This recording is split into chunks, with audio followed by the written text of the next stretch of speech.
Good afternoon, and welcome to the third webinar of the series on farmers markets during COVID-19. This is a joint venture between Illinois Farmers Market Association and University of Illinois Extension.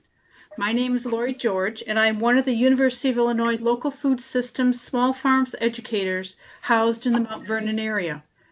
With all the changes that we see worldwide concerning COVID-19, there have been a lot of questions surrounding farmers markets. Should they open? Should they close? And if you open your market, what things should you consider? What changes will need to be made in order to sell the product safely? These changes not only affect the market managers, but the market vendors and customers as well. Our speakers today will be Jane Maxwell, Executive Director of the Illinois Farmers Market Association, and Natalie Kenny Marquez, who is President of the Illinois Farmers Market Association. Both Jane and Natalie are committed to developing and maintaining safe guidelines for farmers markets throughout Illinois. To get started, I'd like to first introduce Jane Maxwell. She is a registered dietitian and works to promote health and economic impact of local food and farmers markets.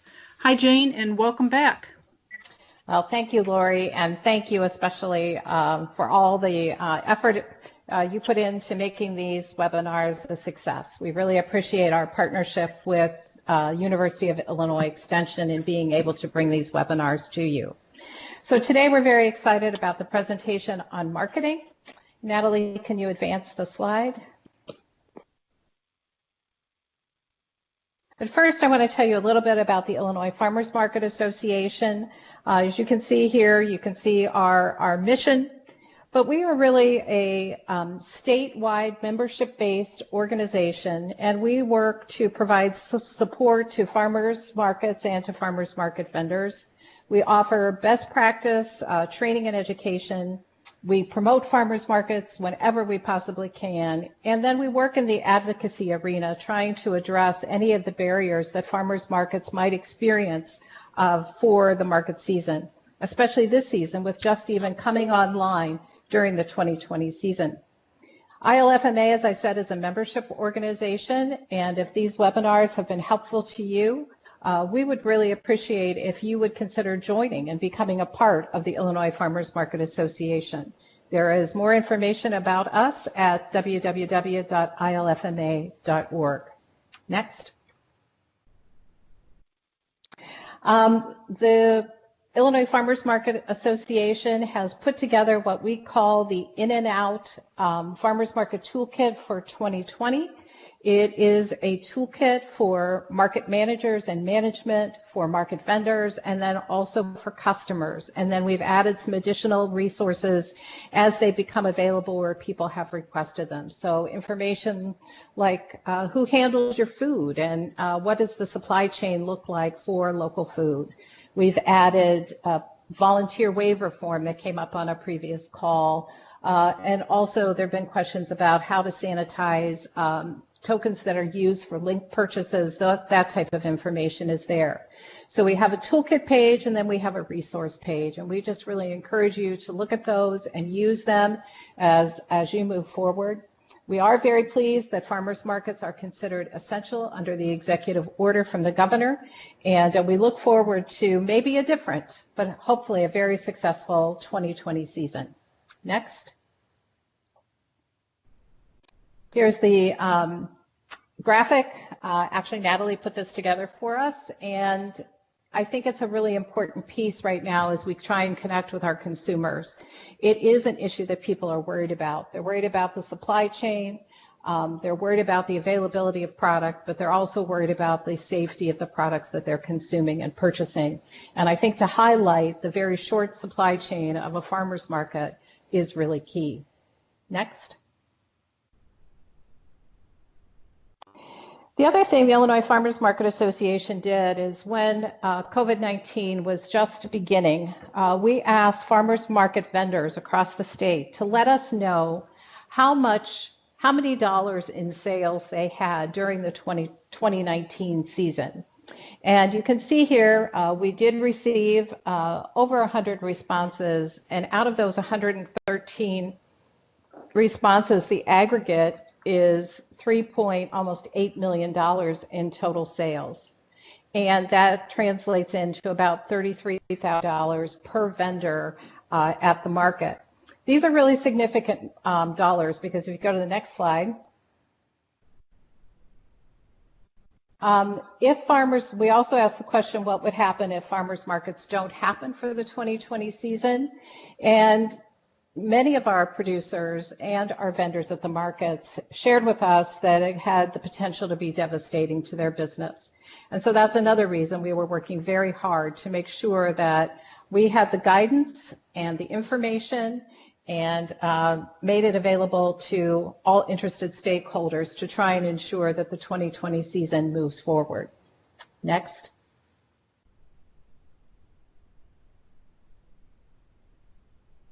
And next.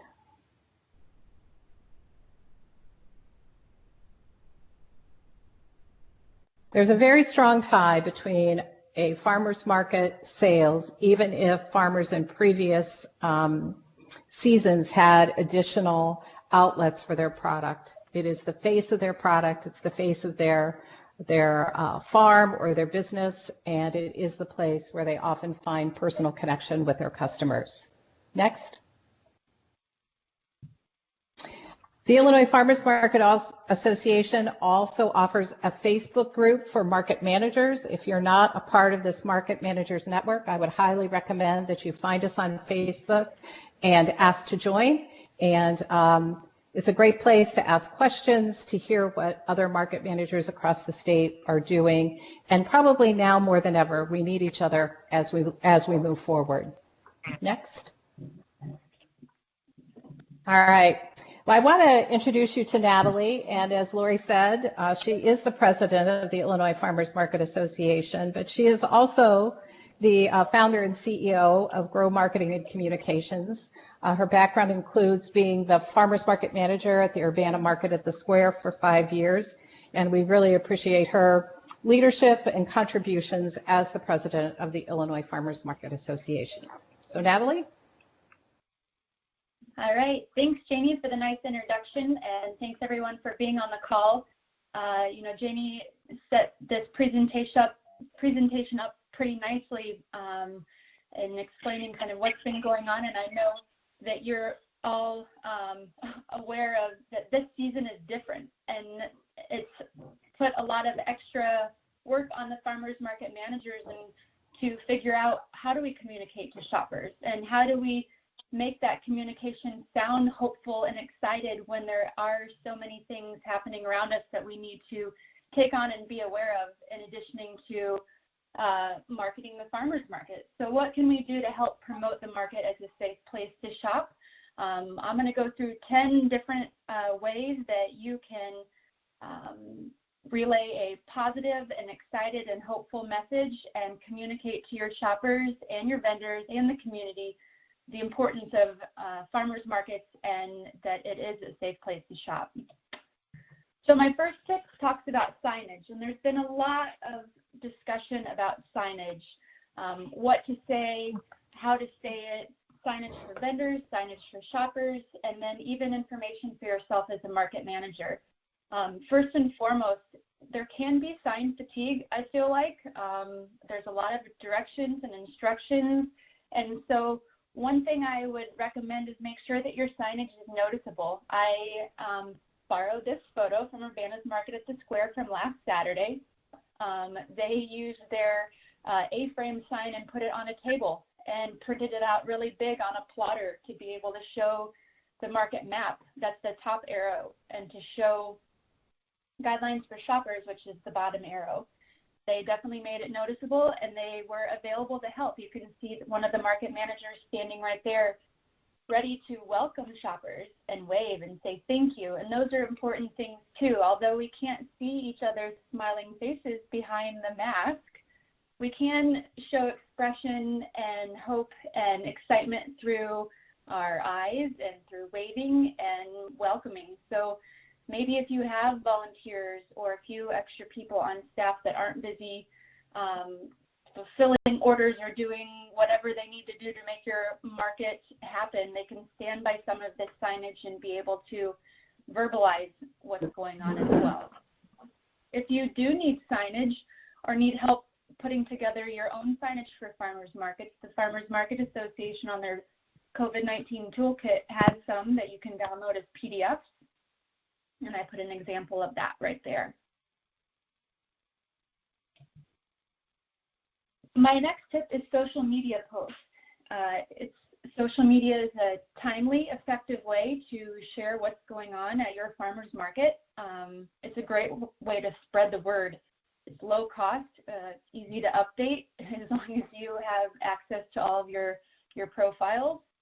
And I think now is a great time to post more often than usual. Maybe you had a schedule set up before, or you have posts that you develop and schedule out over time. It's okay to post a couple of times a day these days because A, people are consuming information more than ever before, and B, you may have some things that you need to share and update your customers and your vendors more often than usual.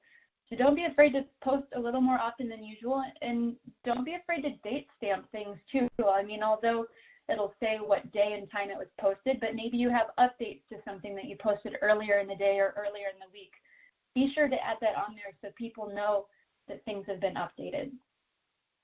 Another idea that I have with social media posts is maybe reach out to some of your brand ambassadors. Do you have shoppers that come often and always post about your farmer's market and share photos? Maybe send them a private message, reach out to them and see if they'd be willing to help spread the message and help other shoppers realize and recognize not only the importance of farmers markets, but that they are a great place to come and support our local farmers. You know, you might have to repeat messages over and over again, and you might have to share posts from other places too, and that's a great way to spread the word. If you have farmers that are sharing things on social media, share their posts. If you have other like-minded organizations that are sharing things, share their posts as well, and be sure to tag them.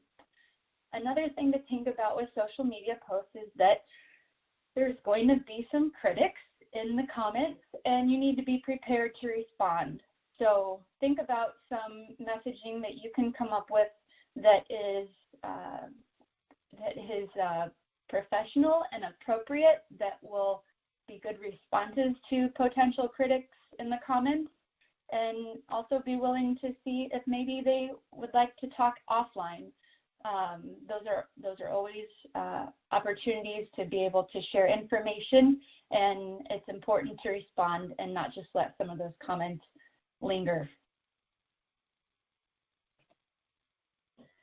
My next tip is also about social media, but specifically about Facebook Live.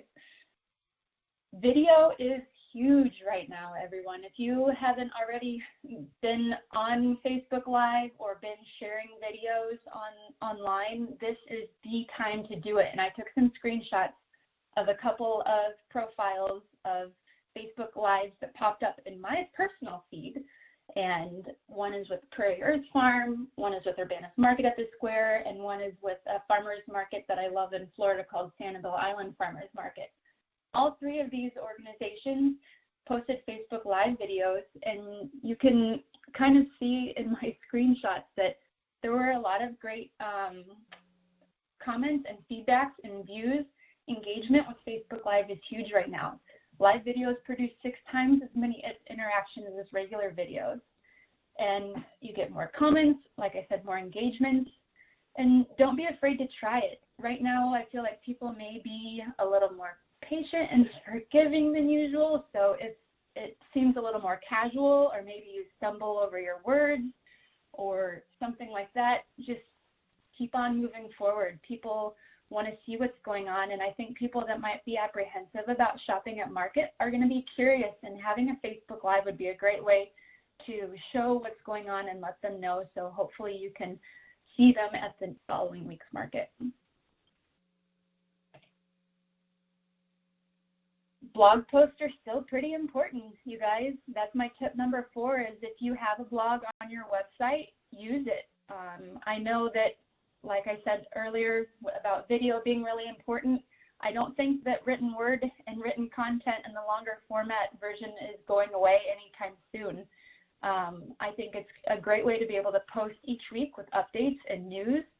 And it gives you a chance in a longer written format to be able to put links in, maybe to your vendors that are doing pre-orders, or to be able to link to their sites and show what products they have available. Blogs are a great way to then share that link on your social media. So that's content to push out on your social media that then drives people back to your website. And you can go in if you have Google Analytics and see what kind of analytics are showing up for your blog. I have here a screenshot from the Toledo Farmers Market blog because I'm pretty familiar with the type of blog they have set up, where it has a good profile picture for the blog post, a good headline, and a short description. Those are all things to think about, and having a short description that you know will show up and not get cut off is also something to think about in your thumbnails on your website. So blogs are still a great idea, and it's a great way to keep things updated. And once again, don't be afraid to update the same blog post over and over again and date stamp it with updated on such and such date or recently updated. That way people know that you are building upon information and they've got the most recent info available. Speaking of making information available, my tip number 5 for you, media interviews. I think media is huge right now, and people want to know what's going on at the farmers market. They really do want to know how it's going to work, when it's going to open, what's going on. And so your local media station is probably going to listen maybe a little bit better than they have before if you've had trouble breaking through to your local media. So I would suggest pitch a story. And maybe one way that you can do that is to prepare a media kit for your farmers market.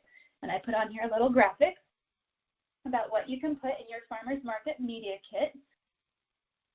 Generally, I have a media kit for everybody that I work with because it makes it super easy to pitch your story. It's kind of like you are doing the work for the reporter, but it also helps them have all the tools they need in order to represent your brand in the most consistent way.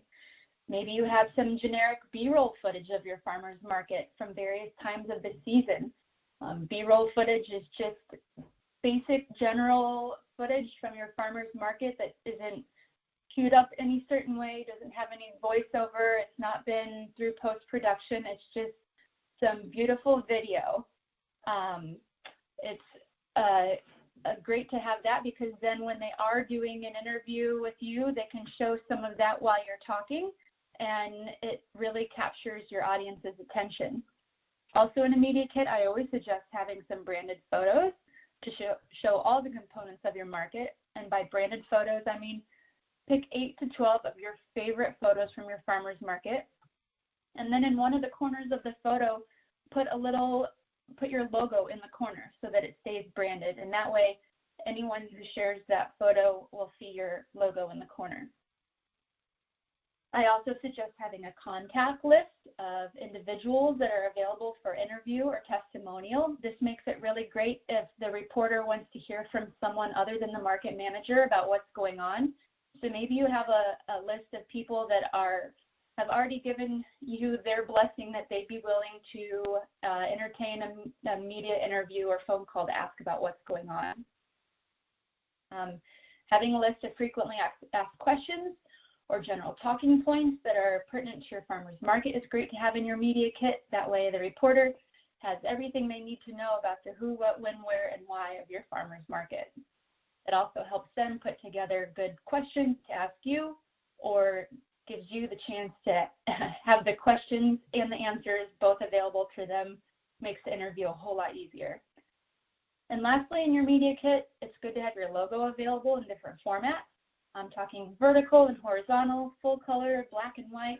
Having that all available is really helpful, and in different file formats too, depending on if you're working with print or if you're working with television. They'll want to have your logo in different formats.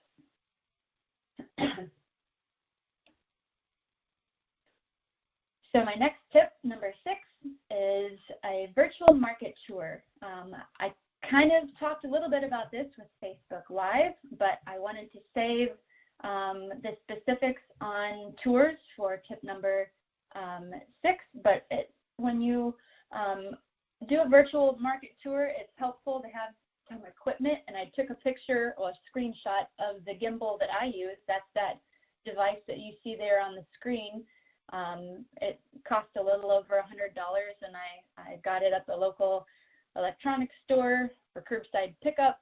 Super easy to do. Slide your phone in there if you have a smartphone, and what the gimbal does is equalize your phone. So as you're walking around the farmer's market, it's not like you won't make the viewer seasick. Let's just say that. The gimbal will equalize the video on your smartphone. So as you're walking up and down the aisles, it's a nice fluid, more professional looking video. It's great to be able to use that to walk around and preview who's at the market. See how the queues are lining up with social distancing in place. If you have one-way traffic, show how that works. If you have cars in a queue to come in, if you're doing a drive-through market, another great way to do a market tour.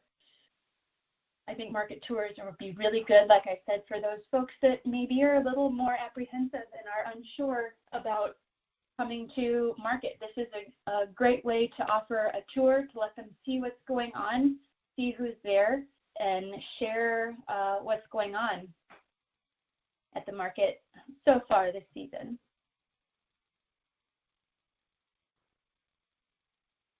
Also, in relation to video, my next tip, number 7, is an explainer video. Once again, maybe people are apprehensive about coming to market. They don't know what's going on. Maybe you're trying to convey what is going on to your regular shoppers, letting them know how your guidelines work for the season. Explainer videos are a great way to do it.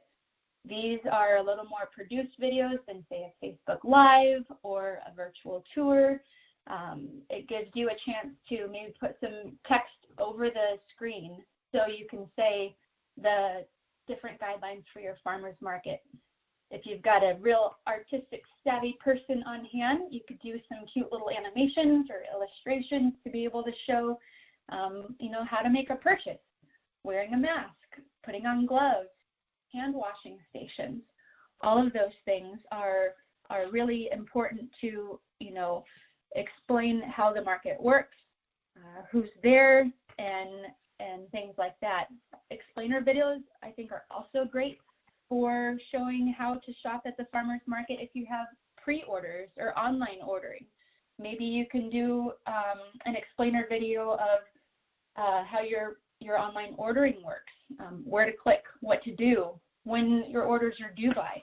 All of those things are great to share in an explainer video.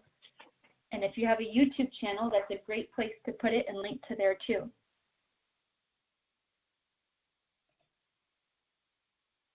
My tip number 8 goes back to frequently asked questions, which I touched upon in the media kit, but having a list of frequently asked questions is super helpful. It's a great way to have a consistent set of questions and answers that you might expect at your farmer's market to start off the season. When I was market manager at Urbana, I had a list of frequently asked questions that I thought of as a mom, because I am a mom, and there's all sorts of questions I have when I bring my kids with me of like, where do I park? Where's the restrooms? All of those types of things. Well, you're going to have to pivot a little bit this season and think about the list of all the questions that you could be asked, and maybe the questions people haven't asked yet, thinking ahead at what could be asked and having the answers there. You could break it down by audience too. Maybe you have a set of FAQs for shoppers. You have one for vendors. You have one for media or community members. That way you have everything prepared, and then you can give those questions and answers to your staff and your volunteers, so there's consistency in answers. That's very important right now, so that everyone is relaying the appropriate, correct, and consistent message for your farmer's market.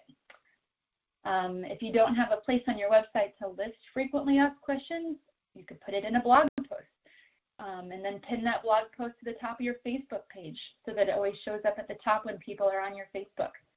And then you can always, like I said, I keep saying date stamp, but that's really important to do right now. That's really the best way to ensure that people are seeing the most recent information that you're pushing out about your farmer's market.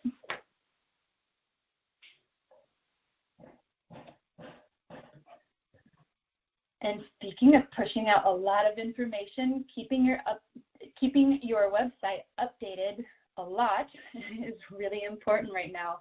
My tip number 9 for you is to really keep that website updated. I took a screenshot again of the Toledo Farmers Market because I liked that they had a big red banner across the top that said COVID-19. They had a big banner across the top about pre-orders. You know, maybe these banners across the top aren't sometimes the most aesthetically pleasing if you've spent a long time really making your website look snappy, but it's really a great way to focus your customers' attention on what's really important for them to know right now. Date stamp again, make sure people know when things are being updated, when the last time it was updated. That really helps to convey that you are on top of things, that you're keeping up with current events, with current recommendations and regulations, and ensuring that the market is a safe place not only for them, but for the farmers and the staff and the volunteers and everybody involved with this essential community effort. And if you don't have a website, maybe you just focus on your Google My Business, don't forget about your Google listing. Make sure you have that updated so that when people Google your farmers market, that it shows up with the appropriate dates and times. And in Google, there are some steps that you can take if you have specific COVID-19 updates to make to your business listing, temporary updates. And speaking of updating, yet again, my tip number 10 is to update your online profiles. Be sure you go in and make a point to update these on a regular basis.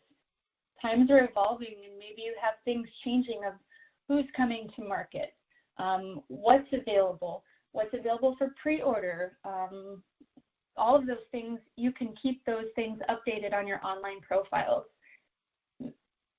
There's so many things that you have to think about right now as a farmer's market manager. Already as if the job wasn't kind of stressful enough as you start off the market season, you have all these other things to think about. And so one way that I help keep myself on task and not to forget some of these things is to put ticklers in my calendar as reminders. I can't tell you guys how many times a day I have alarms going off and buzzers of things, but that's my way of, oh, this is the time of day when I'm supposed to update my online profiles, or this is the time of day when I've dedicated to responding to inquiries on this platform or that platform. It kind of helps time block your efforts if you have a limited amount of time to do that during the week. And don't ever be afraid to reach out if you need help, especially with updating your online profiles. Maybe you forgot a password or a username. There are organizations here to help you do that. You know, Market Maker and Connect Fresh and Buy Fresh, Buy Local and the Illinois Farmers Market Association. We're all here to help you have the most robust profile, and keeping it updated is important because we all have to work together and help one another to show the community the importance of farms, of farming, of farmers markets, and our local food system. It's essential in more ways than one.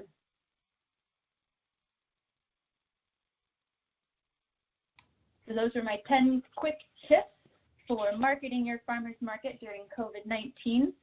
I would be happy to answer any questions or follow up with anyone that might have any after we breeze through those. Okay, thank you very much. We are, let me see, I'm just starting to get some questions in here, so give me a second here. So yes, we did mention that there were some previous webinars about the subject on farmers markets during COVID-19. We've had 2 other webinars that have been presented, and when I send a link out to this presentation, I will go ahead and send out the link to all of them. I believe, Jane, are they on your ILFMA webpage? Yes, they are on the ILFMA resource page. Okay. All you have to do is click and it will take you right to the webinar. Okay, great, thank you. Second question, are there any markets currently or planning to do curbside drive-through markets without doing pre-orders. Can you share any examples of best practices for success? Did we have some of those, Jane or Natalie? Yes. Actually, we did a webinar that the two webinars featured markets that were doing curbside pickup and one that was doing drive-through. So I recommend that you go through those. But all that to say is that anything you can do to decrease the amount of time someone has to wait, whether that's through pre-orders or express ordering or whatever it happens to be, I think that's highly recommended. There are markets that maybe started out not taking pre-orders, but I think most of them have moved to either a mixed opportunity so that pre-orders are possible, or that now pre-orders are the exclusive way that you order from some of those markets. So, and even with the open air markets, we're starting to see that pre-orders are often accepted by the vendors at those markets. Again, it just makes it a lot easier, a lot faster. And for the shopper, it assures them that the product that they're most interested in is actually available to them when they get to the specific vendor that they want to purchase from. Okay. If anyone has any other questions, please type it in the chat box. That would be great. We'll give a couple of minutes here, see what we've got. I have some people coming in. So Natalie, can you maybe talk about what if your market's not operational yet? Do you have any tips for that? I think the most important thing to do is to keep people feeling like they're part of the process. You know, be transparent about what's going on instead of making people wait in anticipation of knowing, you know, is the market going to happen? So maybe you don't have a definitive answer, or you're going through negotiations with whoever you need to negotiate with on your start date. You know, I wouldn't say call anyone out or do anything like that. I would say that you are, you know, let people know that you're working on the specifics, that you are working through the process and the timeline, and that you'll keep people posted, and maybe find other ways that you are able to engage with them in the meantime. That's really the most important thing to do, is kind of give people a timeline, even if it's fluid or it's a little unknown. That is very helpful. Thank you. Okay. I believe somebody was talking about the Belleville Farmers Market, and apparently they have a system with a credit card machine and SNAP card processing. They wanted some information on the Swansea market, but I'm not sure if either of you have information on this or any tips as far as maybe those tokens that the markets use, sanitation of the tokens, if they want to continue with that. Do you have any information on that? Or SNAP or credit card machine usage for markets? Yeah, I think right now I'd probably say that a cashless transaction is what is being recommended, or a cash transaction that does not have change associated, so that you're encouraging your customer, again, a good thing to let them know, to bring small denomination bills so that they can just pay an exact amount for their product at the market and they won't be getting change back. So each market is doing that a little bit differently. But as far as the LINK or SNAP, Supplemental Nutrition Assistance Programs, each market is that is SNAP authorized is implementing their own systems. I do believe that a couple markets, until they got their system down for this season, maybe 1 or 2 weeks, was delaying link acceptance at the market. But then once they're online, on our website, there is a handout that comes from the Michigan Farmers Market Association about cleaning your SNAP tokens. Even if they're wood, there is a procedure for that. And the other thing that we're going to be updating and uploading is that if you have a face-to-face market, an in-and-out market where people are actually walking around, there is a paper system that can be used for link acceptance at your market, and even the incentive program. So we would be putting something like that out so that, again, probably have to keep the paper for safekeeping, but probably in a plastic bag, and it doesn't have to be looked at again once the initial tabulations are made. So there are some recommendations out there for accepting link and the link incentives at the farmers market moving forward. Okay. So we discussed a little bit about pre-orders. So I have a question here on how do you set up for the pre-orders? Is it through the website link or a link that they can follow?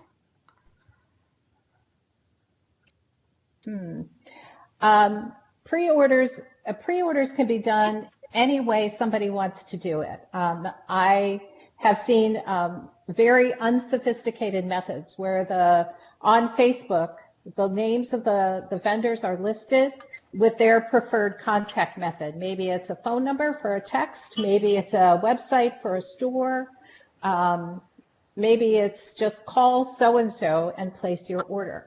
Then there are sophisticated markets where the market is actually handling all the order aggregation. So it really depends on each market. And I think that's what Natalie's point is. There's a lot going on right now, and there are a lot of changes that are coming, and it's a really key time to communicate with your vendors and your public how your market is going to be run. Because what they're hearing their neighbor do at market X may be different from a nearby town's market Z, and we just want to make sure that we're getting the messages out there so that we have very satisfied customers when they come. One piece of anecdotal information I will share is that those markets that have opened are reporting greater than average market sales. In fact, many vendors have said that maybe it's their best month ever since they started. There really seems to be a lot of community support and interest in coming to your market. So that's why we think a webinar like this is so important, so you can get the information out to your customer base and maybe even to a new customer base that hasn't shopped at your market before. But now, because of some of the changes in the food system and they are very interested in local food. And so it's a great time to share your story and get the information out there. Okay, we do have another question. For markets held at temporary sites, like local health department, WIC office, things like that, what tips can you share for marketing or planning in these instances? And then the second part of that is, since WIC farmers market coupons are paper coupons rather than, quote, plastic, unquote, can you share any best practices with these transactions? Natalie, you have any tips? Sure. So I guess in regard to location and marketing and markets being in a temporary location, if the market is in a temporary location, say 1 week, and it's in a different location the next week, or if that's how it works, if there's a way that you can set up a schedule or menu in advance, even a month at a time would be awesome, or a couple of months at a time if you can do it. That way you keep reminding people of where it's going to be this coming week, where it'll be the following week, and making sure people know where to expect to go and what time to expect. It's also helpful to note, is there a bus stop nearby? What is that bus route? Can you link to that from your Google map? Including a link to a Google map on there would be really good. Maybe a photo, an aerial photo if you've got one. Go to Google Maps and do the street view and see if you can do a screenshot of that area so people know where to park, where to drive into or out to. All of that is very helpful if you've got something temporary. That way people know in advance what to expect when they get to a different location if you are moving from place to place. And I know that sounds like a lot of work, but maybe there's some things that you can do, kind of front load that work and have it ready for a few weeks out at a time would be really helpful. Maybe even considering doing a Facebook event for each market so that it has some of that information in the Facebook event of the address, some photos, some details for shopping, parking, in and out information, vendors who are going to be there. That's also another great way to market a temporary location. And then it also gives people that show an interest or mark that are going, they get regular updates, just the way that that event is set up in Facebook. Okay, and then the plastic transactions, the paper for the paper coupons, do you have any recommendations for that? That would probably follow the guidance that we're going to put up for using a paper system for your link transactions. But again, just trying to minimize contact, making sure that that coupon is accepted and it's put directly into some sort of a bag or something and then maybe turned in for accounting purposes. But again, the whole purpose of this, the guidance and the recommendations that are in place, is to keep everyone safe.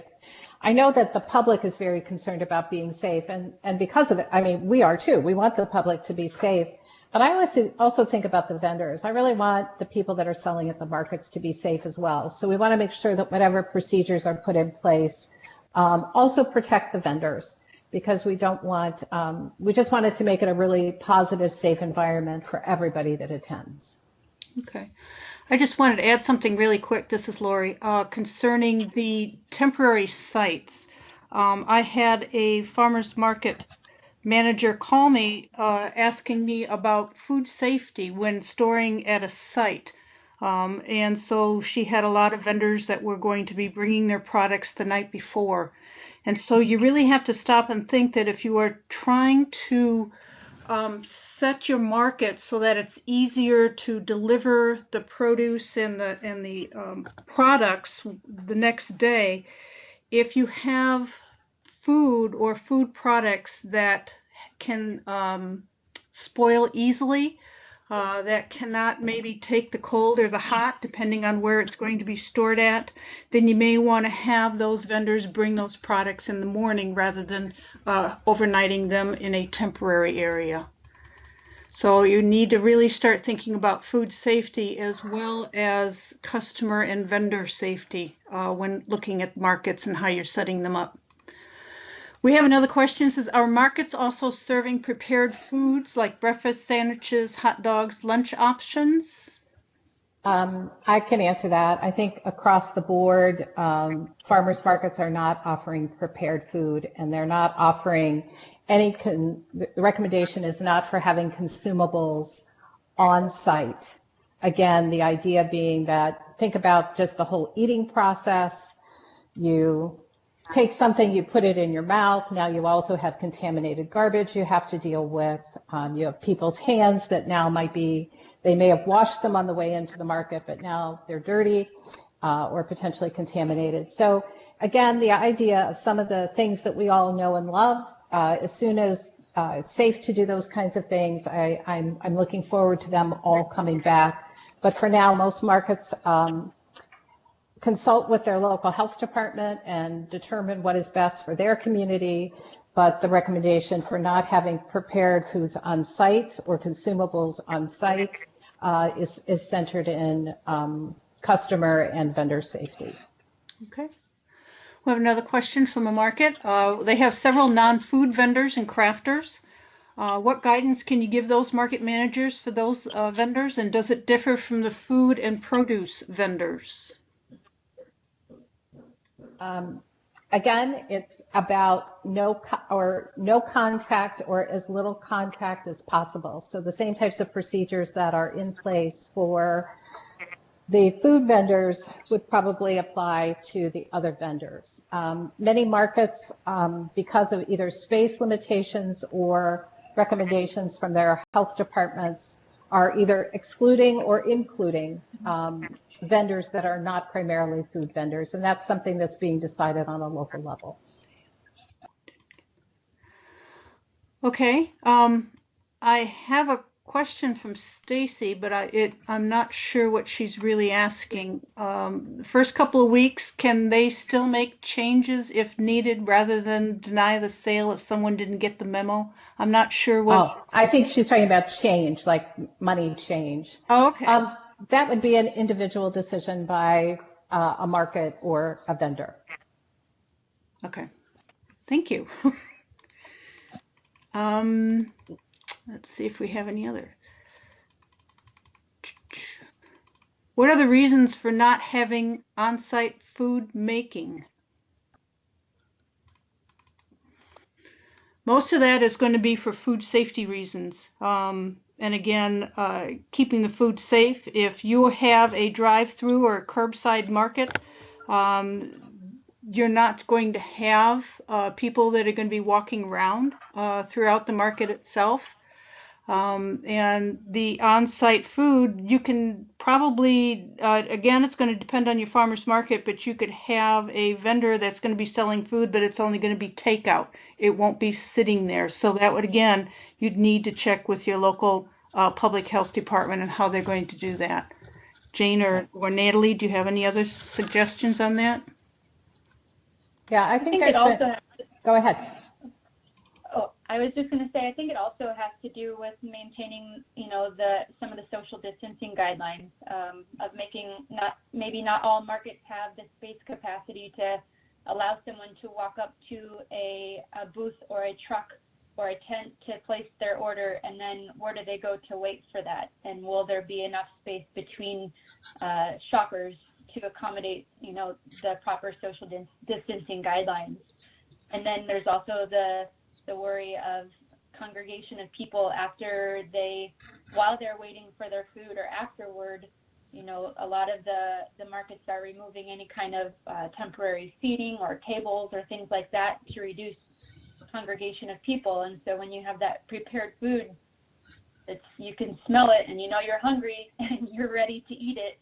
But the point of a lot of these recommendations is to not consume that on site so that you have the time to take the proper precautions of washing your hands and washing the products and consuming it in your own home or space.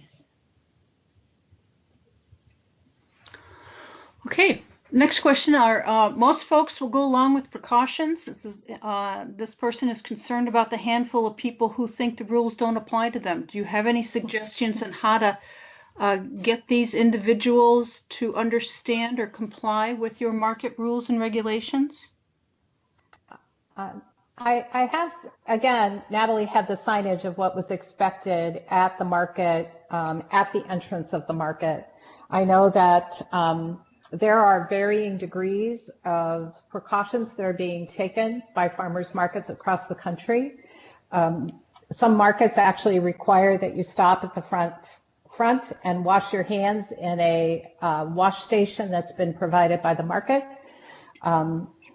I read about a Chicagoland market that turned customers away that did not have masks or were not willing to purchase a mask from the farmers market. And so they weren't allowed in. So I think it's just a matter of how you feel most comfortable enforcing those rules. Do you have checkpoints where people actually have to stop and look you in the eye? And that maybe will make it a little bit easier.